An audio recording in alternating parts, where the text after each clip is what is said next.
Good morning, good afternoon, or good evening. This is Property Management 101, and for today's video, it's really going to be geared towards student housing operators as we're going to be discussing things that you can do now to prepare for your turn time.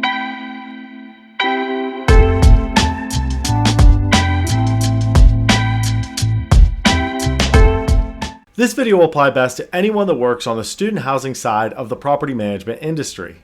For those of you that may not be aware, what is referred to as turn in the student housing side of the industry is referring to the time when the students move out to when the students move back. This time frame is relatively short compared to a traditional turn time that you see in the conventional side. Also, the volume is much higher. Typically on the conventional side, you may have a site that has, let's just say 500 units, and you may have a few move-ins each month and a few move-outs each month. It's going to be rare that you have months that are in the double digits.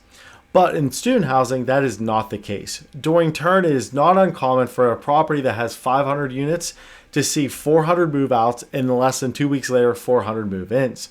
This turn time is anywhere from 10 to 14 days in most markets, but some markets it can be less than 10 days, and some markets it could be more than 14 days, just depending on that particular market. But 10 to 14 is usually a pretty good average when it comes to that. Also, in most markets, they tend to see this time frame of turn in the month of August. And this is because it's shortly before the fall semester starts in most particular universities.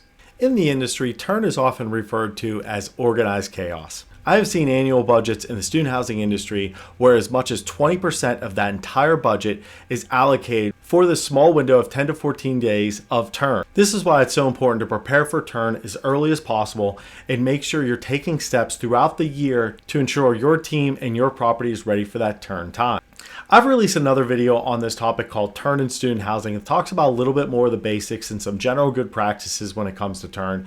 That video is going to be more geared towards overall basics for that turn time. This video is going to be more geared towards things you can do up to 6 to 8 months prior to turn that'll help you during your turn time. I'll put the link to the other video that I'm referring to in the video description, and a link is located in the top right hand corner of the page now. The first best practice that you can do to prepare for your turn time early is regarding your vendors. You never want to use any particular vendor for the first time during your turn time. You want to make sure prior to turn that vendor has a good expectation of what you expect of as far as the level of detail and the standards you have as far as their work. And you also want to make sure that you can see their effectiveness as far as how quickly they can get units done and how efficient they are, as well as the size of their team.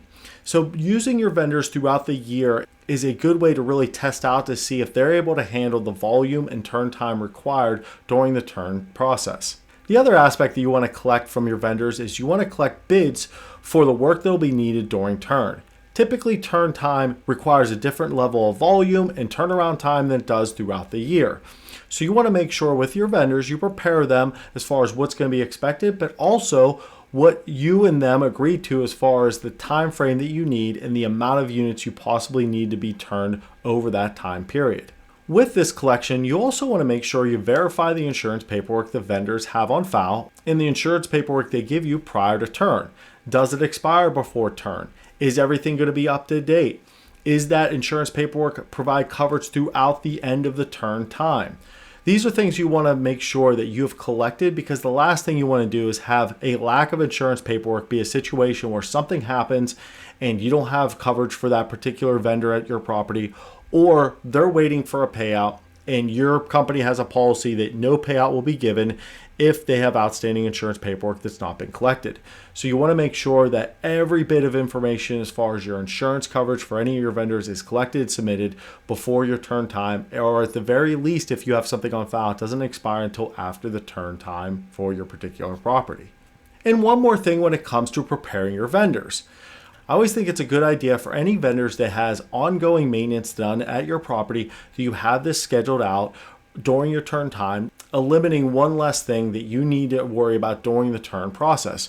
For example, things like landscapers and things like fitness equipment general maintenance are two areas that I would make sure that are scheduled out shortly before you're moving, well in advance, because that's one less thing that you need to worry about during your turn time. The second good practice that you can perform now that'll help you during your turn time is you can prepare your staff. You always want to make sure before your turn time, your staff is aware of the expectations, the duties, and the time that will be required of them during the turn time. What they do and perform and what is recommended and required during this time is going to be much different than they're going to see throughout the rest of the year. They're going to be putting in a lot more hours. They're going to be having different duties. There's going to be different expectations.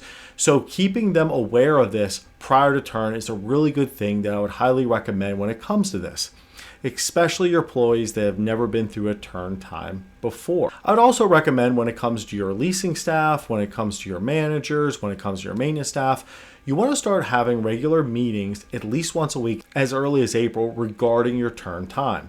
This is going to be a really good check-in each week to ensure your staff is ready for that turn time. One thing I'd recommend doing is in March, finalizing your turn checklist as far as what everyone needs to do, what needs to be done to prepare for turn. And that weekly meeting could be something where you're checking in to see how things are getting done on that checklist that you've provided to them.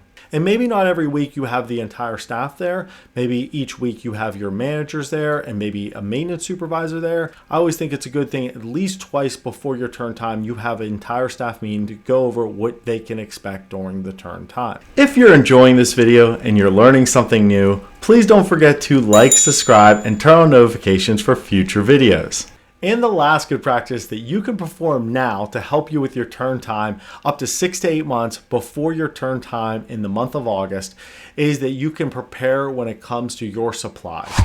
This is probably the most forgotten one of the three that I'm mentioning on today's video. What I'm referring to as an example of this is this. Let's say at the end of the month, you have some extra funds that you did not spend that were budgeted and allocated for on a particular line item that is something that you'll definitely need a lot of during turn. Take the example of locks and keys. This is something you're going to go through lots of keys and locks during the turn time. So let's say in the month of January, you have $50 extra that you didn't spend that you budgeted for in the month of January. This would be a good example where I would recommend going ahead and spending $50 on extra key blanks or deadbolts or anything else that may be needed in this budget line item that you could help stock up your supply for your turn in August. There's a couple reasons why I like this. Number one, I'm not recommending going over budget in months if you don't need it. But what I am saying is, can you take some allotted money in January and maybe help stock up your supply for what you'll need in your August turn time?